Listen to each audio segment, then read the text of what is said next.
আনোয়ারুল আজিম আনারকে কলকাতায় হত্যার ঘটনা জানাজানির পর শিলাস্তি রহমান নামে এক নারীর নাম সামনে এসেছে।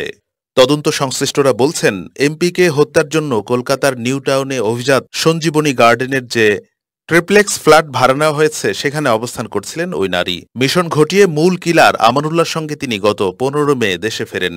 ওই নারীকে এরই মধ্যে ঢাকা মহানগর পুলিশের গোয়েন্দা বিভাগ তাদের জালে নিয়ে নিয়েছে বলে জানা গেছে। ডিবি পুলিশের ঊর্ধ্বতন এক কর্মকর্তা বলেন, শিলাস্তি রহমান এমপি আনার খুনের মূল পরিকল্পনাকারী আখতারুজ্জামান শাহীনের বান্ধবী। তার বিষয়ে বিস্তারিত তদন্ত চলছে।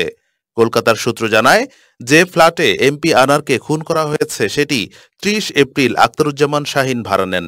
কলকাতা পুলিশ ওই ফ্ল্যাট কম্পাউন্ডের সিসিটিভি ক্যামেরা বিশ্লেষণ করে দেখেছে, গত 13 মে এই ফ্ল্যাটে 3 জন একসঙ্গে ঢোকেন।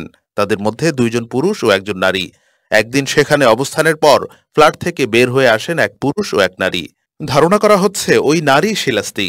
ঢাকার ডিবি সূত্র বলছে, তাদেরও ধারণা এই নারী শিলাস্তি, কারণ তিনি 15 মে বিমানে দেশে ফেরেন। তার সঙ্গে দেশে ফেরেন মূল কিলার আমানুল্লাহ। সূত্রটি আরও জানায়, ধারণা করা হচ্ছে হত্যার মূল পরিকল্পনাকারী আখতারুজ্জামান শাহীন এমপি আনারকে কলকাতা নিতে এই নারীকে ফাঁদ হিসেবে ব্যবহার করেছিলেন। কারণ সব পরিকল্পনা করে শাহীন 10 মে দেশে ফিরে এলেও শিলাস্তি থেকে যান কলকাতায়। হত্যাকাণ্ডের সময় শিলাস্তি 3 তলা ফ্ল্যাটের একটি তলায় অবস্থান করছিলেন, তবে সামনে ছিলেন না। এরপর লাশ গুমে সহায়তা করেন।